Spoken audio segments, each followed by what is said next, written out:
Temos agora um convidado muito especial. Ele é o palestrante mais requisitado do Brasil atualmente. Historiador e professor da Unicamp. Participa em programas de rádio e televisão nas principais emissoras do país. Com vocês agora, professor Leandro Carnal.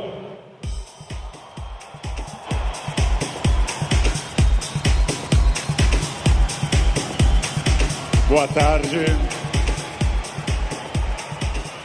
Muito boa tarde.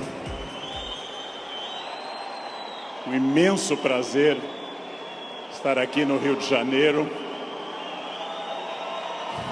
Bem, obrigado. Obrigado. Obrigado.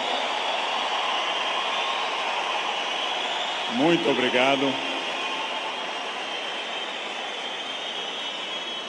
Ainda bem que eu não sou tímido.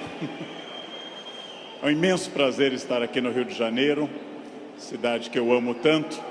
E é um imenso prazer falar sobre o tema que nós vamos falar agora. O tema que nós vamos falar agora, se eu for feliz, e vocês receptivos, como parece que são bastante, se eu for feliz e vocês receptivos, corre o risco, temos a chance de que seja um tema que transforme a vida de vocês. Por quê? Porque eu vou falar naturalmente de autores que eu estudo há 30 anos, eu vou falar das coisas que eu me dedico na universidade, eu vou falar de muitas coisas que vocês encontram nos livros. Mas, minhas senhoras, meus senhores, eu também vou falar das coisas que eu aprendi nesses 54 anos de vida, nesses 35 anos de magistério, e que eu tento transmitir através de livros, vídeos, programas e outras participações. Então, em primeiro lugar, vamos pensar numa pergunta que parece uma pergunta estranha, mas é de longe a pergunta mais importante. Por quê? Porque, obviamente, se num domingo à tarde eu tenho diante de mim esse imenso auditório, se num domingo à tarde eu tenho tanta gente que está aqui, é porque vocês estão dando uma resposta a essa pergunta. Vocês querem ser felizes. Vocês estão respondendo a uma questão importante sobre a realização da vida. Quanto mais consciente for essa resposta, quanto mais você tiver consciência do que você quer e do que você é, mais chance você vai conseguir de ser feliz. A pergunta que eu vou fazer, eu sei a resposta, porque eu estava ali atrás ouvindo essa maravilhosa rave aqui. A pergunta eu sei a resposta, porque nós estamos num clima de alegria, de entusiasmo.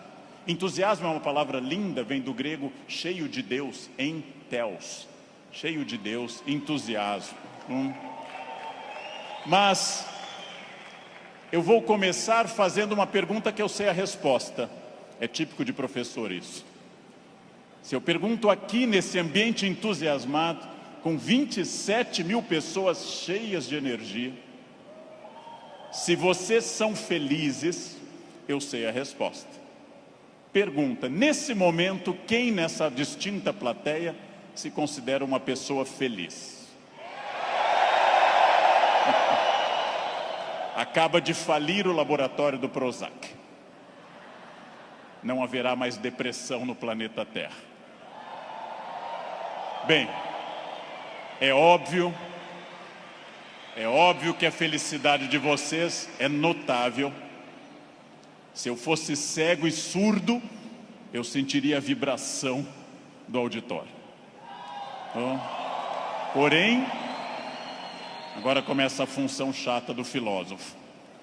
Amanhã, quando vocês estiverem afônicos, semissurdos, amanhã, quando vier mais uma segunda-feira e mais uma, amanhã, quando vocês lerem os jornais, que são a coisa mais broxante que existe hoje no planeta, ler manchetes de jornais, amanhã vocês estarão talvez não tão entusiasmados quanto hoje.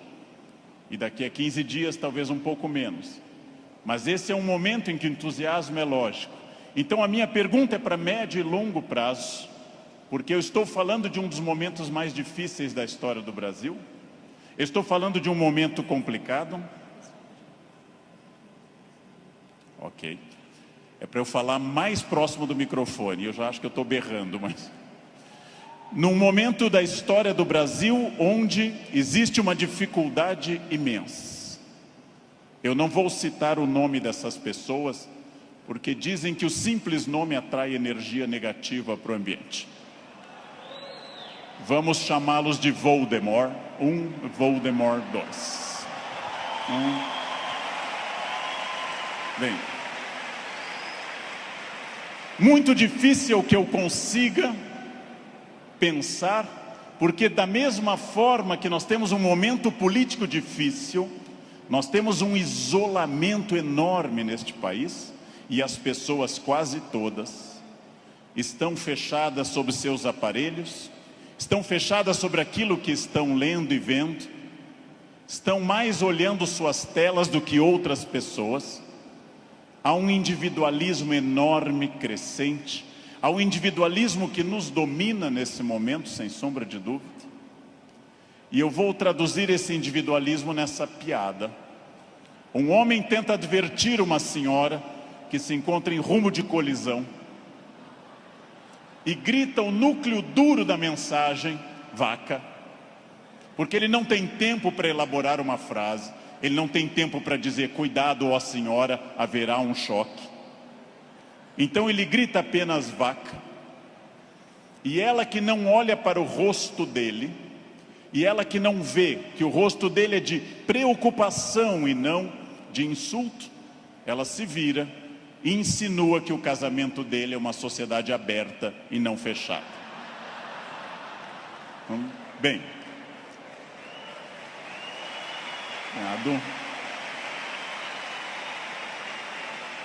primeiro problema e primeiro conselho que eu dou a vocês, para que vocês reflitam, aceitem ou rejeitem como desejarem. Primeiro conselho importante: olhem para o rosto das pessoas. Olhem para o rosto dos clientes. Olhem para o rosto de quem está comprando, porque o rosto humano é um livro poderoso que traduz tudo. O rosto humano lhe diz, eu estou adorando, eu estou detestando, eu estou entediado, eu estou entusiasmado. Comecem a olhar para o rosto, comecem a mandar menos emojis e emoticons pelo celular e comecem mais a olhar para o rosto humano que traduz tudo o que você precisa saber. Chego a sugerir ousadamente que vocês olhem para o rosto das pessoas da própria família, que conversem com maridos e mulheres. Olha a minha ousadia. Que olhem para essas pessoas. Que vocês passem a avaliar valores, emoções, sentimentos. Que vocês passem a pensar claramente em cada indivíduo único. Essa é uma das grandes chaves do sucesso. Eu tinha um erro, eu tinha um defeito como profissional. Há alguns anos eu entrava num grande evento como esse pensando o seguinte: acabei de chegar de Foz do Iguaçu, dei palestra lá, amanhã eu tenho que estar cedo em São Paulo, depois eu vou para a Bahia, depois eu tenho que voltar correndo da Bahia porque eu tenho aula na terça-feira de manhã cedo em Campinas. E eu vivia no compromisso seguinte, eu vivia no momento seguinte. Isso é um defeito. Vivam no momento que vocês estão.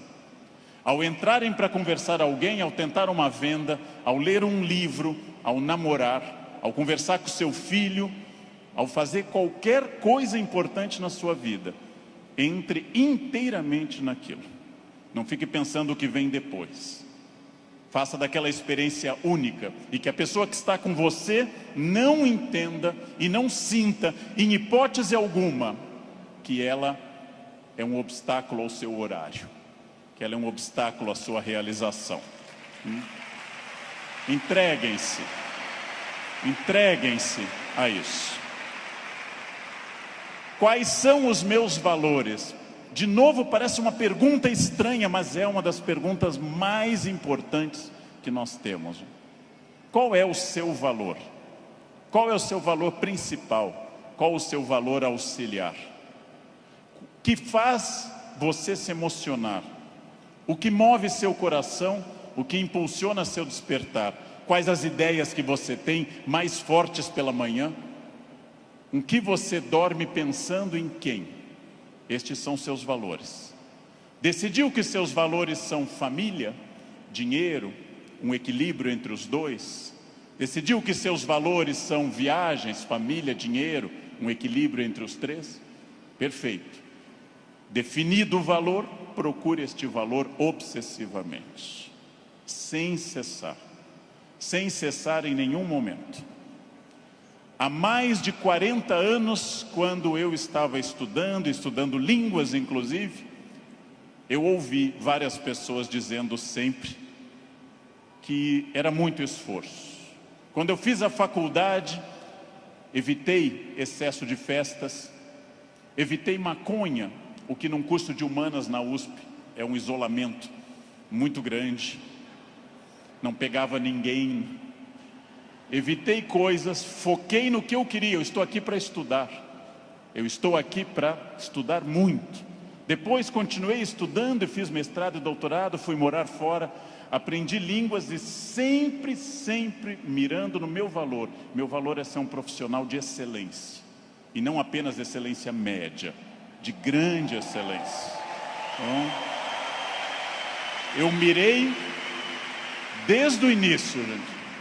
Eu mirei na ideia que eu quero ser Alexandre o Grande, não Alexandre o Médio, nem o Pequeno. Não quero ser médio, não quero ser a pessoa legalzinha. Por incrível que pareça, e até vaidoso que possa parecer a vocês, mas isso foi um lema de vida.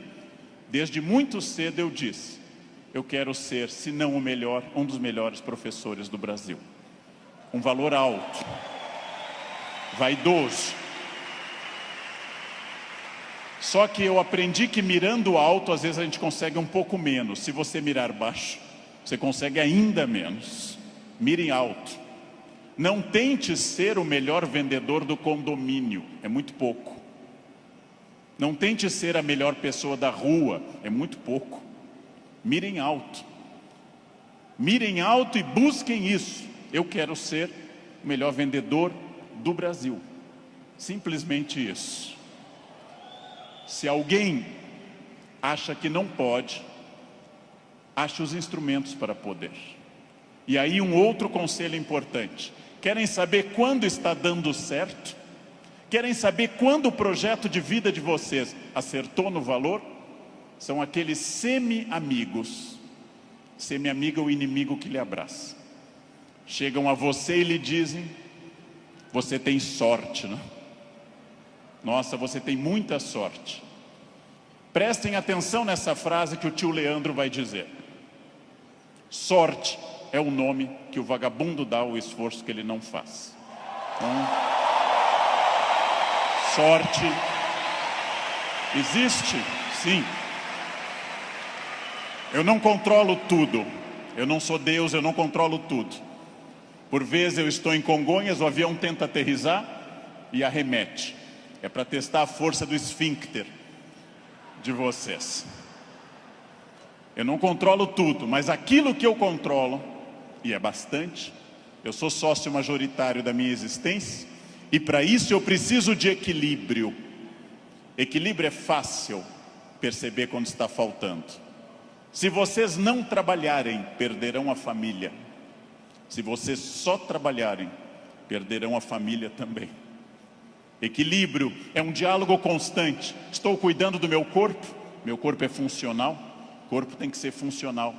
Eu tenho que sair do sofá sem auxílio de muitas pessoas. Eu tenho que ser capaz de subir uma escada sem tenda de oxigênio. O corpo tem que ser funcional até a idade que ele é funcional. Ou seja, equilíbrio é aquilo que nós estamos em plena crise. Estamos em plena crise. Só que há pessoas neste ano de crise que perderam. Outras se mantiveram e outras prosperaram. Então não é a crise que faz diferença, é a sua reação diante dela. A crise veio para todos os 206 milhões de brasileiros.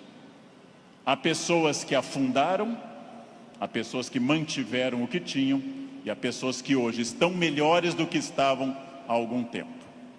É claro que hoje, no momento da crise, eu vou dar uma pista histórica importante. O que é crise? É quando eu tenho muitas perspectivas diante de mim.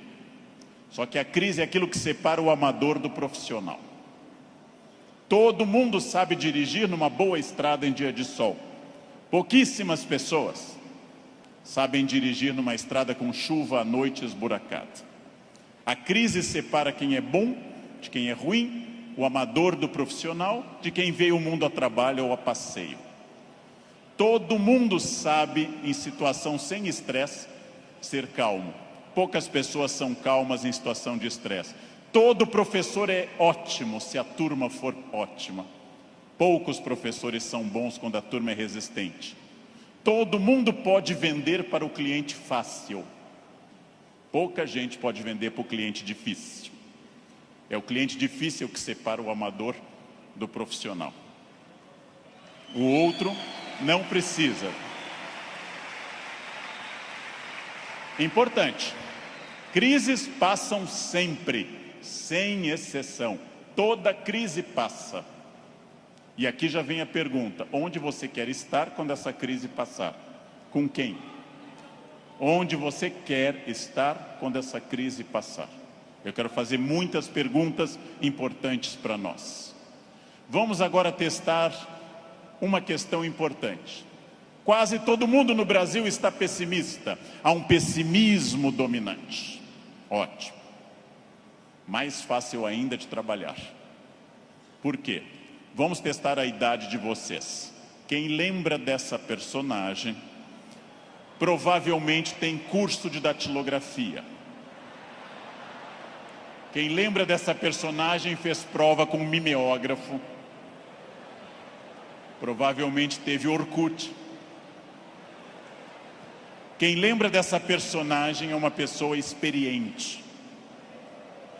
Essa hiena, um desenho animado da década de 60 e 70, a hiena Hard ficava dizendo: ó vida, ó céus, ó azar.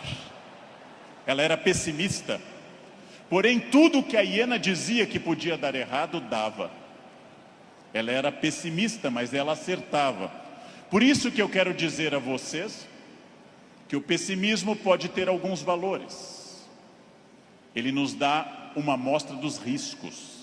É importante ter um pessimista na equipe, mas no máximo um, apenas um, que é o que uma equipe tolera. Quando alguém chega e diz: nós vamos dobrar o capital, dobrar o número de clientes, nós estaremos mais 30 países até o ano que vem, o pessimista diz: calma, não é tão fácil. Pessimista é importante para levantar problemas, mas agora eu vou mostrar uma imagem daquilo que eu acredito. No barco está a hiena pessimista dizendo: lógico, o continente está longe, a desidratação é certa, há tubarões, essa vela é ridícula, esse remo não vai levar a nada. Ele tem razão, a hiena tem razão. Mas observem uma coisa: o pessimista faz um bom quadro dos problemas, mas não está fazendo, para dizer uma coisa elegante para uma plateia distinta, não está fazendo sêmen algum para mudar isso. Não dá para ser mais direto que isso à tarde. Não? Bem,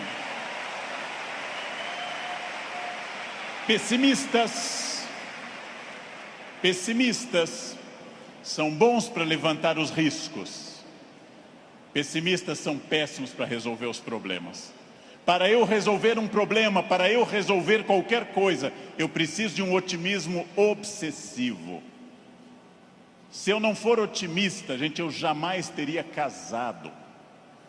As estatísticas me contrariam. Casamento é submarino, pode flutuar, mas foi feito para afundar. Foi feito para afundar. Se eu não fosse tomado de um otimismo obsessivo e doentio, eu não teria filhos, porque é um investimento de retorno muito ruim.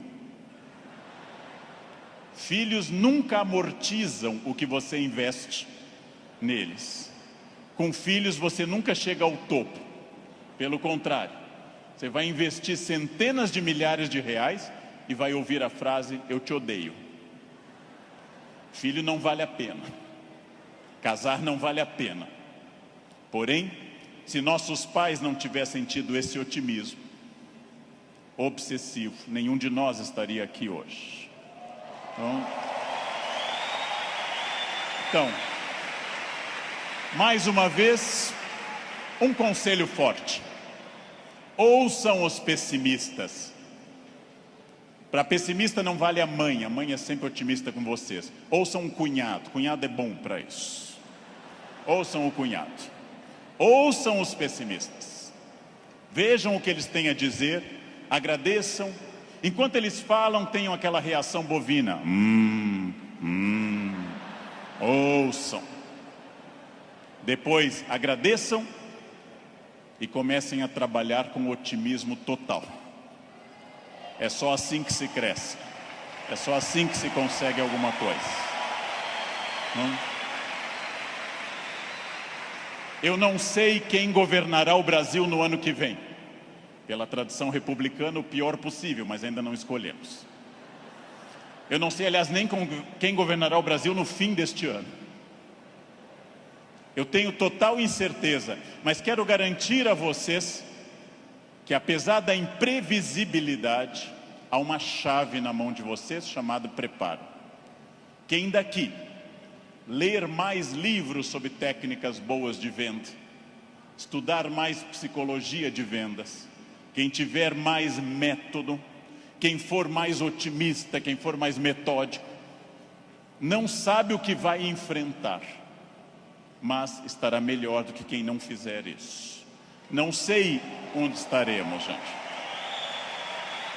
Não sei onde estaremos. Vejam, em nenhum momento na graduação de História e Filosofia, em nenhum momento fazendo mestrado ou doutorado ou estudando fora, eu imaginei que um dia eu teria a honra de falar para essa plateia tão numerosa e entusiasmada. Em nenhum momento. Jamais. E não obstante, ter estudado me trouxe até aqui. Ou seja, essa é a chave. Pergunta óbvia, onde você quer estar o ano que vem? Eu não sei o ano que vem, eu não sei 2018, eu não sei 2027, daqui a 10 anos.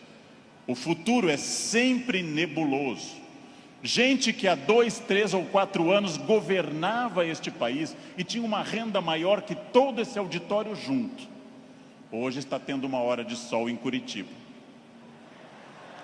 Então, o futuro é sempre oscilante. Porém, vamos transformar essas palavras. Substituamos passado por experiência, o que os trouxe até aqui. O presente, ação, esse encontro aqui na Barra. O futuro é estratégia, o que vai ser gestado nesse dia para o que vem pela frente. Se vocês pensarem em futuro como estratégia, entenderão que sim, o futuro é absolutamente imprevisível. Mas quanto mais estratégia eu tiver, mais eu vou controlá-lo. A chuva vai vir para todos. Quem souber nadar melhor vai sobreviver. Esse é um dado óbvio. Bem, mas eu erro bastante. Eu, Leandro, sou hoje melhor professor, porque já errei bastante. Eu, Leandro, erro. Errar é humano. Lembrem que no nosso mito fundacional, judaico-cristão, a primeira empresa do mundo chamou-se Éden, e o proprietário selecionou 2 funcionários, dali mesmo, não fez seleção externa, criou ali dentro do Éden mesmo. Deu apenas uma regra, fez uma semana de compliance e deu apenas uma regra. Só não pode comer uma fruta, o resto tudo pode. Foram lá e comeram. Foram demitidos por justa causa. Foram para o mundo, tiveram 2 filhos. Um matou o outro, Caim matou Abel. Primeira família do mundo, a mais próxima de Deus.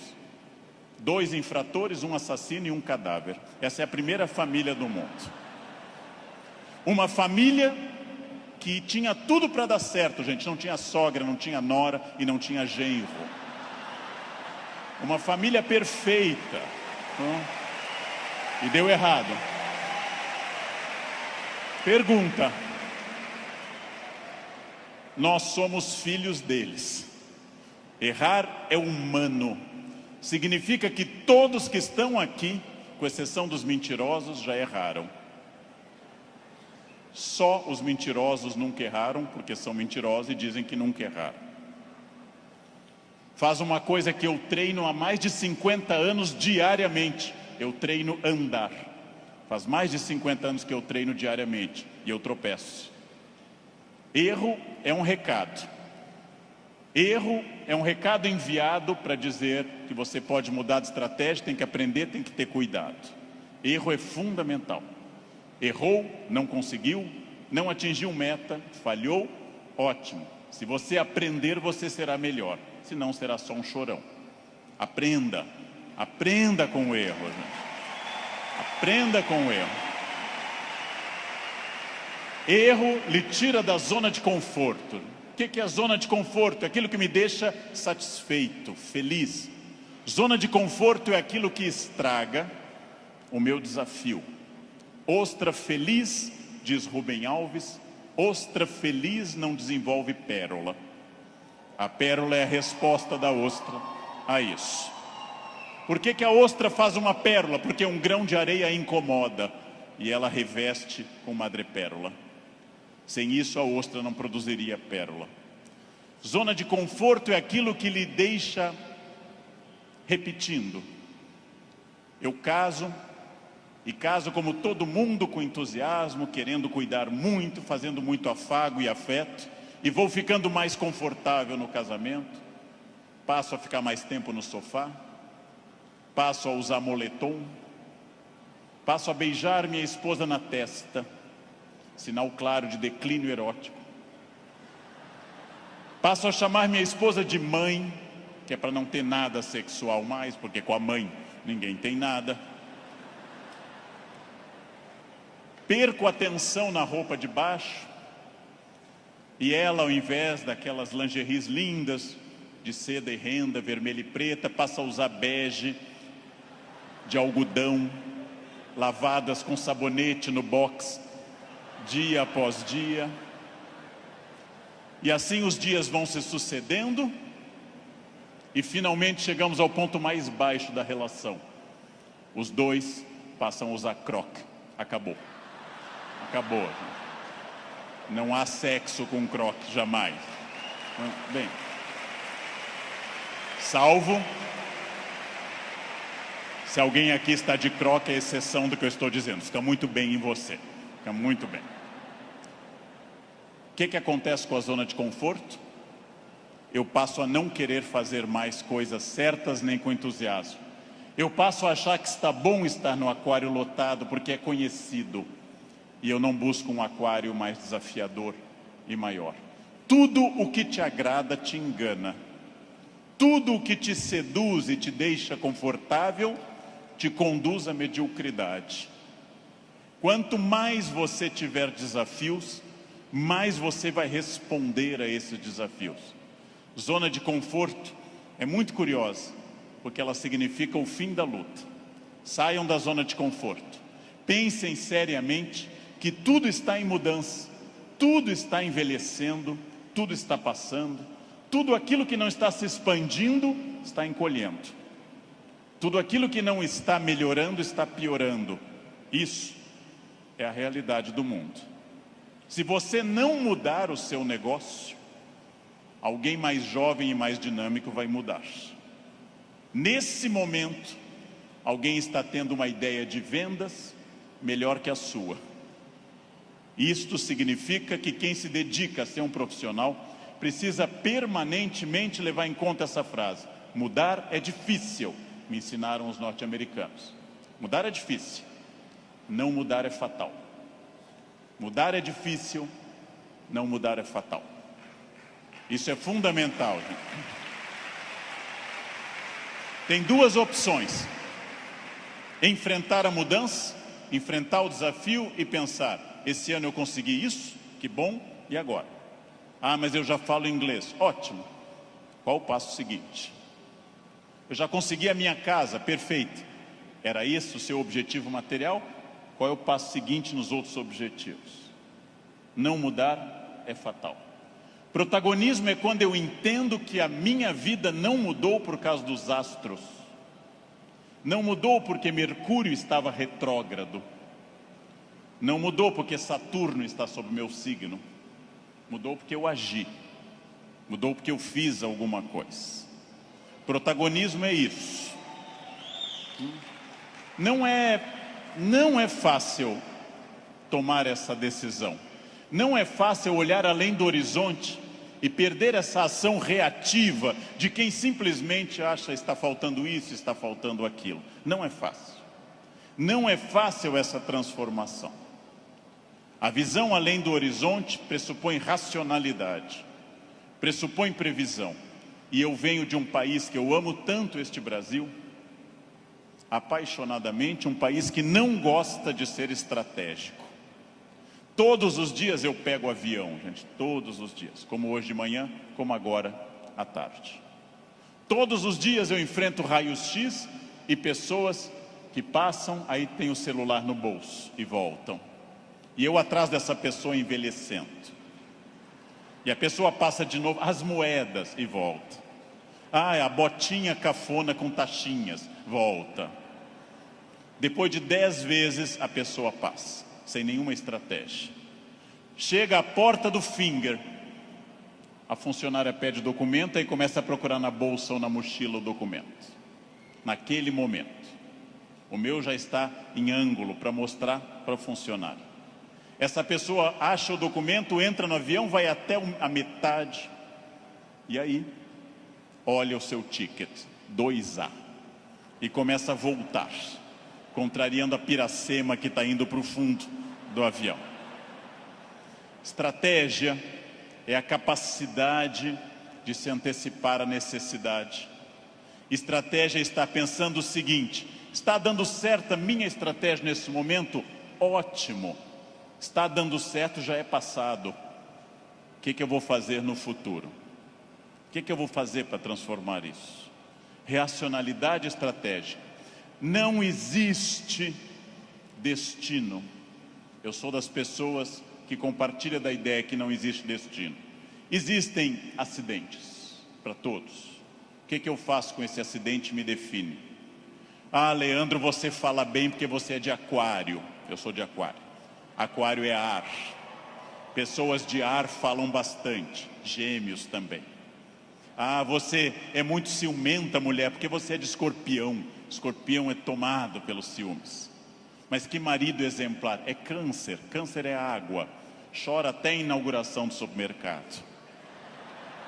Mas que chefe autoritário? Áries. Ele é de Áries. É muito autoritário. Que secretária organizada? Virgem. Virginianos têm toque com ordem. Muito bem, isso é pensamento mágico. Sabe o que é pensamento mágico? Acreditar que a minha vida é determinada por uma constelação na hora do nascimento. Sabem o que é vaidade, que também atrapalha? É ficar pensando agora, por que ele não falou do meu signo até agora? Isso é vaidade. Será que ele vai falar do meu signo? Isso é vaidade. Bem, superem isso. Superem essa ideia de sorte, azar, destino. Introduzam a ideia de decisão, estratégia e trabalho. Sartre diz, o filósofo que morreu em 1980, Sartre diz: não importa o que a vida fez de você.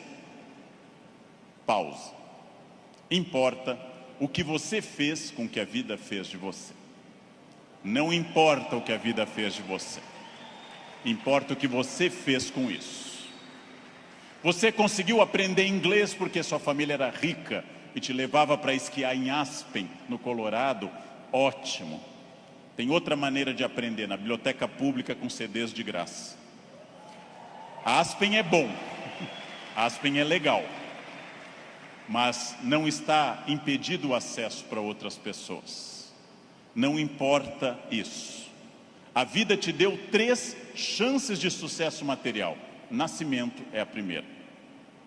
Quem nasceu de família boa, mas desprovida de recursos, já queimou 1/3 das chances. Família amorosa, mas sem CNPJ forte. Segunda chance, casamento. Quem casou por amor já queimou 2/3 das chances. Casar por amor elimina mais 1/3 das suas chances. Sobrou só um, gente. Só um caminho. Trabalhar. Trabalhar bastante. Ou casar de novo. Ou nascer de novo. Eu já me convenci que é trabalho, que queimei os 2/3 iniciais também. Tenho família amorosa e muito trabalho pela frente. O que significa isso, gente? Vamos pensar. Eu não sou controlado. Eu não sou controlado pelo destino. É óbvio que eu não sou tudo e nem posso tudo e nem sei tudo, mas eu não sou controlado pelo destino. O primeiro exercício que eu quero que nós façamos daqui para frente é o seguinte: dentro do padrão do humano, eu não posso desejar imortalidade, está fora do padrão do humano. Tirando a rainha Elizabeth, ninguém é imortal no planeta Terra. A Beth é imortal, é uma Highlander. Eu não posso dizer, eu me cuido, você vai morrer igual. Vai ser um cadáver bem cuidado. Eu hidrato a pele, vai ser um cadáver hidratado, bonito. Eu malho todos os dias, um cadáver definido, bonito também. Muito bem. A não ser que vocês queiram evitar Alzheimer, aí o meu conselho é: comam bacon, pururuca, banha, isso evita Alzheimer. Vocês não chegarão à idade de desenvolver Alzheimer. Vão morrer antes. Não? Bem. Não controlo tudo. Não controlo tudo. Não sou dono do universo. Não posso impedir a morte, que virá. Mas entre o nascimento e a morte eu controlo muita coisa. Toda crença em destino, vocação, talento, é uma crença que tende a disfarçar o que de fato faz a diferença. E o que de fato faz a diferença é o esforço. Eu tenho uma sorte imensa quando as pessoas me dizem: Leandro, você tem sorte. Eu tenho uma sorte imensa. E essa sorte se repete diariamente, porque eu acordo às 4 da manhã. Essa é uma sorte diária.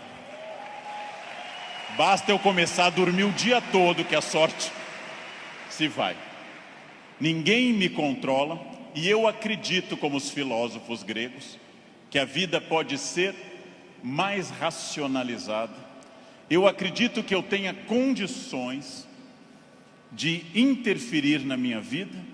Eu acredito que quando eu faço a pergunta, o que estamos fazendo de nós mesmos, eu posso dar uma resposta objetiva e prática. O que eu estou fazendo de mim? É um momento para pensar. O que eu estou fazendo de mim? Essa é a vida que eu estou querendo levar? Com as pessoas que eu quero? A vida é muito curta, gente, é muito rápida, é muito passageira. E ouçam alguém de mais de 50. Depois dos 40 parece ficar mais rápido ainda. Parece que passa numa velocidade incrível.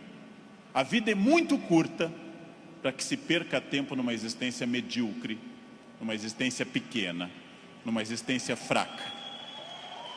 A vida é muito curta para que eu tenha uma família que eu não ame, para que eu tenha um emprego que eu não goste, para que eu tenha um trabalho que eu não me dedique. Ela é muito curta para eu ser medíocre. É muito pouco tempo para isso. Perguntem o que estamos fazendo de nós mesmos e sigam o conselho que Sócrates fundou a filosofia ocidental: conheçam-se, conhece a ti mesmo, conhecimento de si. Sigam esse conselho, sigam essa ideia de saber quem vocês são. Se eu me conhecer, ninguém me ofende. Se eu me conhecer, ninguém me ataca. Já disse isso várias vezes na internet. Quando alguém me xinga no trânsito, eu tenho que saber se a pessoa está dizendo a verdade ou mentira, e nos dois casos eu não posso me ofender. Conheçam-se, saibam quem vocês são. O ano passado um aluno bateu a porta na minha cara e gritou: careca. O que eu vou dizer para esse aluno? Não, retire o que você disse, não, estou ofendido. Vejam, as pessoas têm direito a dizer o que querem, é um direito constitucional. Eu só me ofendo quando eu concordo com elas. Ataque é veneno. Veneno só funciona se eu tomar. Ataque é veneno, eu preciso tomá-lo. Então, se eu não tomar, o veneno não funciona. Já ouvi no trânsito de São Paulo e gravei um programa sobre isso uma vez, um café filosófico. Alguém me gritou, insinuando que minha mãe exercia atividade erótica remunerada. Examino a biografia de minha mãe, hoje com 80 anos. Na juventude ela está sempre com o rosto fechado nas fotos, como era próprio daquela época, nunca sorrindo. Era obviamente uma mulher fiel, sempre triste, fechada, uma mulher de um homem só. Não ria, não tinha aquela pele brilhante da mulher que não é tão dedicada. No passado por virtude, no presente por falta de mercado, minha mãe não é uma prostituta. Então eu não me ofendo. Mas se ela fosse, e não é crime no Brasil ser, eu teria que dizer à pessoa, você conheceu mamãe? Você ia lá em casa? Não. Também não teria que me ofender. Segundo o xingamento mais comum e mais estranho, diz respeito à orientação sexual, que é mais estranho ainda, já que orientação sexual não é xingamento, mas é uma característica de cada pessoa. Alguém insinua que eu seja de uma orientação sexual específica. Eu observo e penso, tenho 54 anos, é uma idade boa para você já saber seus orifícios preferidos. É uma idade que, grosso modo, você já sabe mais ou menos o que você gosta. E não haveria problema nenhum em gostar de outra coisa. Então eu digo, você está enganado. Seguindo o velho conselho do Rio Grande do Sul, onde eu nasci, por onde sai o feijão, não entra a mandioca. Bem, mas e se fosse? E se fosse, sem problema algum, eu diria a essa pessoa também, você me conhece? Eu não lembro do seu rosto, mas eu olho sempre o travesseiro, quer dizer, eu não vejo, estou sempre na fronha, eu não lembro bem do seu rosto. Sem problema também. Quando alguém lhe xinga de velha, de feio, de babaca, de filho de alguma coisa, quando alguém lhe xinga até dizendo um time de futebol específico, que eu não vou repetir, resta você saber, a pessoa está certa ou errada. Se ela estiver certa, ela não está me ofendendo. Se ela estiver errada, está me ofendendo. A vida é muito curta para que eu perca tempo com babacas cheios de ódio. A vida é muito curta para isso, né? É muito curta. Evitem esse problema. Quem se conhece não se olha como Superman, e na verdade é o pateta. Quem se conhece sabe dos seus limites e explora esses limites ao máximo. Quem se conhece sabe, talvez eu não tenha vindo ao mundo tão bonito, talvez eu não tenha vindo ao mundo tão alto, tão rico, tão hábil em línguas. Eu posso fazer muito com isso, muito. Posso esticar esses limites ao máximo. É fundamental conhecer-se. Sempre, sem exceção, sem nunca perder de vista que consciência é a chave da transformação. Consciência é a chave de todas as transformações. Respostas claras, objetivas para a pergunta que eu fiz no início. O que eu quero? Onde isso vai me levar? Quem sou eu? Isso me torna ou não feliz? Consciência. Controlar a vaidade. O principal elemento de descontrole de uma vida. Trabalhei para homens muito importantes nesse país, trabalhei com pessoas fundamentais deste país, e quase todos com o mesmo pecado, o pecado da vaidade, o pecado fundacional da humanidade, o de Lúcifer, o pecado de se achar mais do que é, e de achar que os outros concordam com isso. Mire em ser mais do que você é, mas saiba exatamente quem você é, para que o mundo não precise lembrá-lo disso com frequência. É melhor que qualquer pessoa, cobramos mais o corpo com roupas e alguém diga, nossa, você está muito bem, poderia deixar mais alguma coisa à mostra, do que alguém que diga, vai colocar uma burca, meu filho, tá demais. Quer dizer, esperem, saibam quem vocês são, saibam quais as lutas que valem a pena. Por quê? Porque a vida oferece algumas lutas muito boas. Família é uma delas. Luta contra o racismo é uma luta muito boa. dedico parte da minha vida a isso. Luta contra a violência sobre as crianças, luta contra a pedofilia, é muito boa. Essas lutas são boas, merecem toda a nossa energia, merecem todo o nosso empenho, talvez até a vida. As outras, não. Não. Escolham a luta, gente. Escolham as lutas. Não é boa luta o trânsito. Não é boa luta. É ridículo brigar no trânsito. A pessoa pode estar simplesmente louca, drogada ou armada. Não lutem no trânsito. Não percam um projeto de vida por causa de um louco. Não lutem em família, dentro da família. Família é como herpes, volta sempre. Volta sempre, gente. Você brigou agora, no próximo Natal tem de novo. Não adianta brigar. Escolham as lutas. E quando alguém lhe ofender na sua rede social, bloqueie, apague ou ignore. Rede social não é um bom espaço de luta, é perda de tempo ficar brigando em rede social. Escolham as lutas, gente. E aqui um detalhe, uma campanha. Falando no Brasil inteiro, eu estou lançando uma campanha, gente. Pelo amor de Deus, parem de dar bom dia em grupo de WhatsApp. É a minha campanha. É minha campanha. Se alguém der bom dia, apaguem simplesmente e pronto. Pronto, falei. Escolham as lutas. O mundo inteiro hoje está centrado em duas coisas: parecer, através de redes sociais, e ter. Ter é bom, se representar que eu vou melhorar com isso. Ter para ser, ter para parecer é ruim. É bom eu ter conforto, é bom eu ter algumas coisas materiais, desde que eu saiba que elas servem à minha felicidade, e não eu sirvo as coisas. Ter e parecer não se confunde com ser. É uma palavra difícil, eu sei. É uma palavra complicada, essa tal de felicidade. Epicuro, filósofo, que eu adoro, dá uma norma muito clara: viver não é um fardo. Não viver não é um mal. Logo, diz Epicuro que nós devemos honestamente morrer e honestamente viver. Como eu posso ter medo do que é inevitável? Viver é um desafio constante, diário, não é um fardo.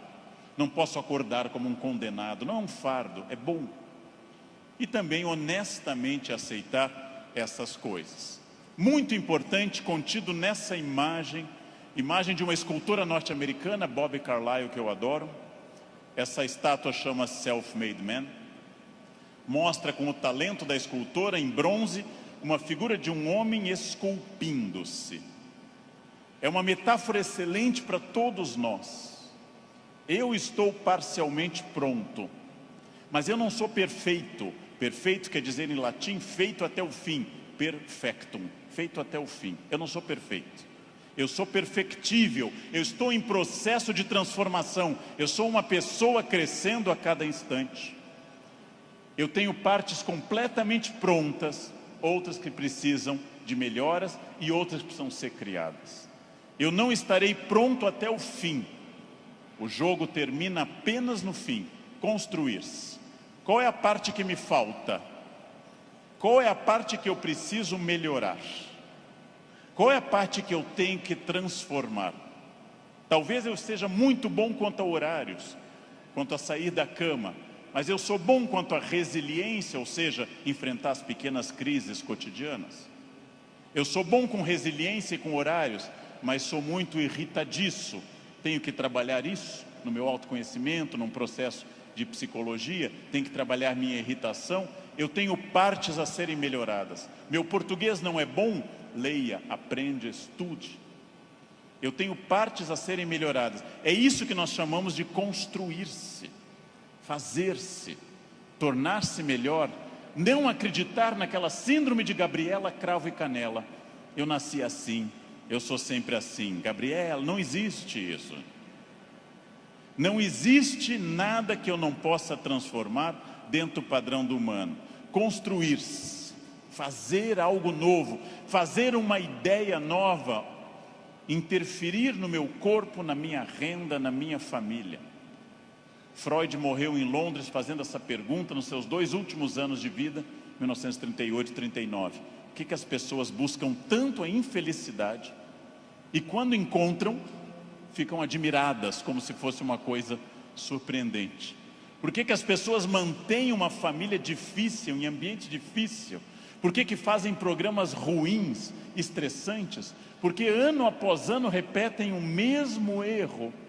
E depois, quando vem a infelicidade, na forma de insônia, ansiedade, depressão, angústia, elas ficam surpresas. O que houve com a minha vida? Houve o que você fez. Houve o fruto do seu projeto. Houve a sua ação, houve a sua mão neste cinzel. Trabalhem. Uns têm que trabalhar mais. Uns precisam um esforço maior. Tem gente que anda 5 minutos na esteira e define abdominais. Eu tenho raiva dessa gente. Tenho raiva. Tem gente que come brigadeiro dia e noite e está com 2% de gordura. Quero que morram. Eu vou ter que comer capim sem parar. Vou ter que correr daqui até o Recreio dos Bandeirantes e voltar fazendo num pé só para perder 100 gramas em 2 meses. Não é fácil. E devo dizer a vocês, vai piorando com o tempo. Não é fácil, mas é possível para todo mundo. É possível para todo mundo. Esculpam-se. Criem-se. Façam algo assim. Sejam alguém diferente. Façam algo que transforme a sua vida. Parem de ficar na estrada lamentando o que teria sido. Tirem o futuro do pretérito da cabeça de vocês. O que teria sido não tem importância. Só tem importância o que é e o que será. O presente e o futuro. Só. Ah, se eu tivesse feito isso. É irrelevante o futuro do pretérito no projeto de vida. Condicional em inglês. Não existe isso. Não pensem em nada que não seja fruto dessa ação. É isso que eu tenho perseguido sistematicamente nos últimos anos.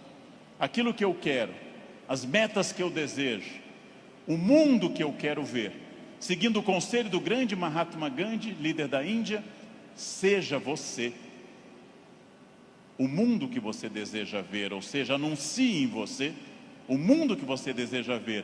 Como eu quero um mundo mais ecológico, eu vou reciclar lixo em casa. Como eu quero um mundo mais humano e mais educado, eu serei mais humano. Como eu quero um trânsito mais cidadão, eu serei um melhor motorista. Como eu quero combater a violência entre as pessoas, eu serei menos violento. Eu sou a transformação que eu quero ver no mundo. Parem de se espelhar no mundo, construam essas coisas, digam a si mesmos onde querem estar, com quem, com qual corpo, com qual renda, em qual casa. E persigam esse objetivo. Persigam esse objetivo. Pronto. Simples. Num livro que eu acabei de ler, conta o autor que o grande pianista deu um concerto aqui no Rio, Arthur Moreira Lima, que eu admiro muito, tocou maravilhosamente Chopin, e ao final uma senhora simpática chegou e disse a Arthur Moreira Lima: nossa, eu daria minha vida para tocar como o senhor toca. Ele respondeu: eu dei a minha. Essa é a chave. Eu dei a minha. Eu dei a minha vida significa eu fiz todo o esforço para isso. De novo a pergunta com a qual eu iniciei essa fala. Você é feliz? Esse grupo respondeu com entusiasmo que era feliz. Perfeito. A gente sabe que talvez, uma ou outra pessoa aqui, 2 ou 3, talvez não sejam tão felizes, mas levantaram a mão porque ficava chato. Talvez. Mas a próxima pergunta é muito importante também. Se há algo que me incomoda, em qualquer campo, se há algo que me perturba, se há algo que me tira o sono, se há algo que eu poderia melhorar, se eu quero um outro modelo, o que pode ser feito a partir de hoje para mudar esses pontos complicados? Em janeiro eu me reuni com os meus alunos E um deles me disse: depois do carnaval eu vou estudar francês. E eu disse: você vai desfilar? Você é destaque em alguma escola? Você vai trabalhar na escola do samba, na cidade do samba? Não, então começa essa noite, e não depois do carnaval. Essa noite.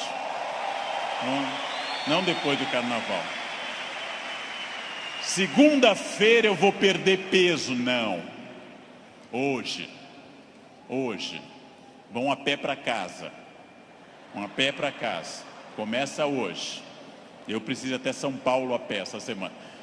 Vocês não podem pensar nisso para depois. Eu tenho um assistente que, vendo tudo que eu faço para o Natal em família, eu gosto muito da festa de Natal, sou um fascinado pelo Natal, adoro festa de Natal. Ele disse: nossa, como eu gostaria que o Natal fosse assim lá em casa. E eu perguntei: e o que você acha que acontece para ser assim na minha casa? Anjos descem dia 24 e trazem a ceia e as atrações prontas, ou você me vê desde outubro no telefone indo atrás disso? O Natal será o que você quiser que ele seja. Será o que você quiser que ele seja.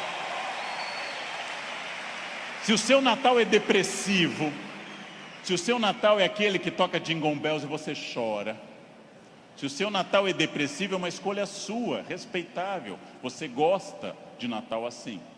Se o seu Natal é alegre, é uma escolha sua.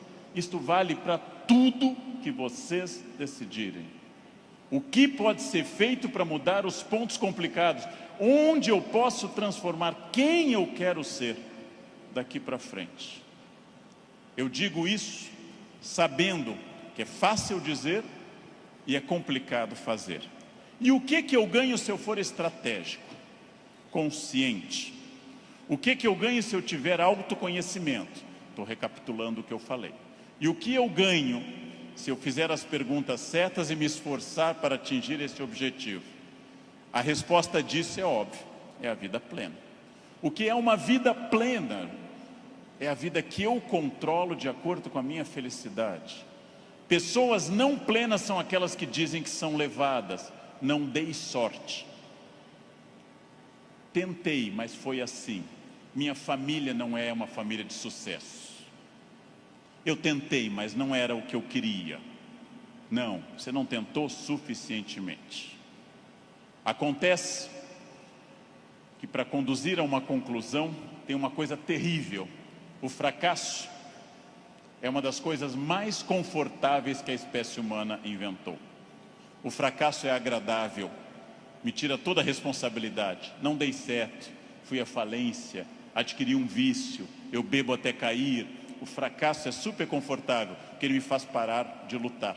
No momento que eu paro de lutar, eu me sinto tranquilo. O fracasso é um quarto confortável, o sucesso é um quarto desafiador. O fracasso é uma coisa que agrada a maioria das pessoas, por incrível que pareça. Por isso tanta gente gosta do fracasso. Por isso tanta gente fica no fracasso. Por isso que tanta gente leva um casamento ruim 30 anos. Fica num emprego ruim 30 anos. Não faz uma coisa certa uma década inteira e pensando, não deu. Porque isso é confortável. É confortável. E aí volto à pergunta que eu fiz aos senhores desde o início. Volto a essa pergunta fundamental. De fato, o que eu quero? Quem eu sou? Onde eu quero chegar? Com quem eu quero chegar? Quais são meus objetivos? Se eu tiver consciência profunda, eu transformo por completo. Então, a primeira pergunta vocês já deram a resposta. E deram a resposta antes de ouvir o que eu tinha para falar. Todos aqui são felizes. Ótimo. Perfeito. A segunda pergunta é mais complicada. É a pergunta para deixar para vocês pensando nessa linda tarde de domingo. Quem daqui quer, nos próximos 10, 20 ou 30 anos, quem daqui quer continuar sendo feliz, com êxito e feliz? Bem, melhor ainda, eu também. Melhor ainda, agora vai começar o primeiro dia do resto da vida de vocês. Agora começa a parte mais importante. Esqueçam o que passou. Esqueçam o passado. Esqueçam tudo que veio até aqui. Reinvente-se. Reconstrua. Faça dessa vida um espaço completamente diferente. Fácil. Sua vida vai continuar sendo muito feliz. Não se acostume ao fracasso. Acostume-se à felicidade. Desafiem-se. Sejam melhores. A vida só vale a pena se ela for intensamente vivida, intensamente aproveitada dentro desses objetivos. Por que que eu sei isso? Porque é o que eu faço aqui hoje, inclusive. Então, muito obrigado pela atenção de vocês. Muito obrigado. Obrigado. Muito obrigado.